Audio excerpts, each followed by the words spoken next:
Que s'est-il passé depuis la reprise du site Whirlpool d'Amiens il y a tout juste un an? 160 emplois avaient été sauvés, une dizaine de millions d'euros investis par Whirlpool et l'État.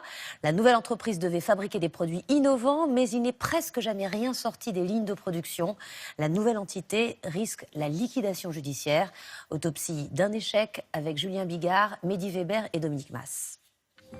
Ce devait être une reprise sans encombre. La promesse d'un nouveau projet industriel, créateur d'emplois. Mais à peine un an plus tard, WN, le repreneur de 160 salariés de Whirlpool, est déjà proche de la fermeture. On s'est dit super, Whirlpool se barre, mais on a un super repreneur, quelqu'un du coin, donc on est sauvé, quoi. On va finir nos 10 ans qu'il nous reste à faire pour la retraite, mais non. Le repreneur s'appelle Nicolas Decailleux, un industriel de la région Picarde. Il y a un an, il affichait sa confiance sur les plateaux télé. J'ai fait un projet qui m'a amené à 27 millions d'euros de chiffre d'affaires en 2020. À partir de 2020, l'entreprise WN est rentable. Repositionnée sur ses casiers réfrigérés et des ascenseurs, l'entreprise ne parvient pas à trouver de clients. Une usine au ralenti et des salariés désœuvrés. Il ne se passe pas grand-chose depuis un an, à part des caves d'ascenseurs qui marchent un peu. Là. Ils ont produit quelques caves d'ascenseurs, mais sans quoi le reste, il y a 70% du personnel qui ne font rien. Ils font de l'espace vert, ils jouent aux cartes.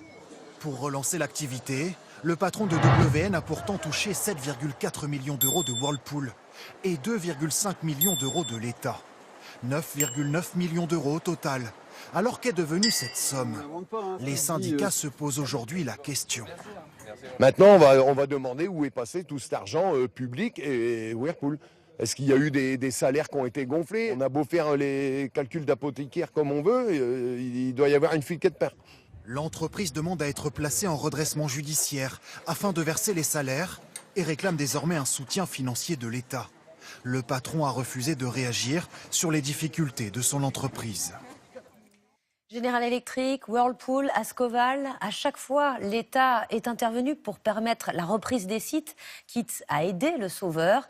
Est-ce là la bonne attitude? Doit-il préserver l'emploi à tout prix? N'est-ce pas retarder une fermeture de site inéluctable et investir à fond perdu? Julien Duponchel, Paul-Luc Monnier et Roger Motte. L'État doit-il sauver à tout prix les emplois industriels? Alstom à Belfort, Whirlpool à Amiens ou Ascoval à Saint-Saulve, autant de dossiers où l'État est intervenu. La sauvegarde du tissu industriel, une question politique. Pour certains, sauver les emplois coûte que coûte est un investissement rentable sur le long terme. Tout doit être mis en œuvre pour préserver une filière industrielle ou une entreprise, surtout quand elle est utile au pays.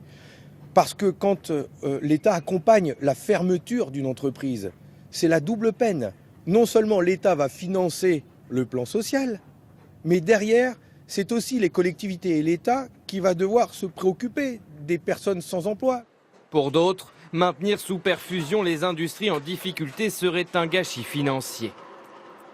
Une entreprise meurt, d'autres se créent, ça existe tout le temps, mais elle ne peut pas mourir. Le gouvernement, il ne peut créer que les conditions qui sont favorables à la vie des entreprises. Honnêtement, il y a peu de gouvernements qui l'ont compris. Une disparition de certaines industries inéluctables selon certains économistes. Difficile selon eux de lutter contre les effets de la mondialisation. Une bonne moitié de la disparition de l'emploi industriel en France est directement liée à des effets de mondialisation, de délocalisation d'un certain nombre de tâches dans des pays où elles sont réalisées à moindre coût. L'autre partie, c'est l'automatisation et donc la capacité à produire la même quantité de biens avec moins de personnes. Mais pour d'autres, il y a encore des millions d'emplois à sauver et l'État doit protéger ses fleurons industriels. La puissance de la France, c'est quoi? C'est les grands programmes technologiques, c'est le TGV, c'est Airbus, c'est les centrales nucléaires, c'est les systèmes de métro, etc. C'est de l'industrie, c'est du matériel. Tous s'accordent sur un point, l'État doit davantage orienter l'industrie française vers des secteurs d'avenir. Bonsoir Christelle Méral. Bonsoir. Est-ce que l'accumulation de ces plans sociaux pèse sur l'emploi industriel? Oui, si on regarde le nombre de sites industriels. Au premier trimestre 2019, il y a eu plus de fermetures d'usines que de créations. Au final, 7 usines en moins. Les secteurs les plus touchés, l'agroalimentaire, le sucre par exemple, l'automobile ou encore l'imprimerie concurrencée par le numérique. Si en revanche, on regarde cette fois le nombre d'emplois, la tendance est meilleure. Il y a eu plus de créations que de destruction de postes.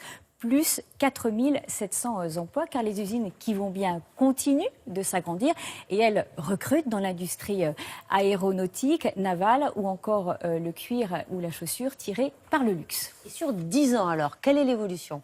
Eh bien, l'évolution a été catastrophique. 2009 a été une année noire, comme celles qui ont suivi la crise de 2008. En 2009, on comptait dans l'industrie 3 360 000 emplois, mais en 2018, 3 190 000, soit 170 000 emplois détruits, l'équivalent d'une ville comme Saint-Étienne. Et la situation ne s'est vraiment redressée qu'en 2018, avec un solde positif pour les créations d'usines et les emplois.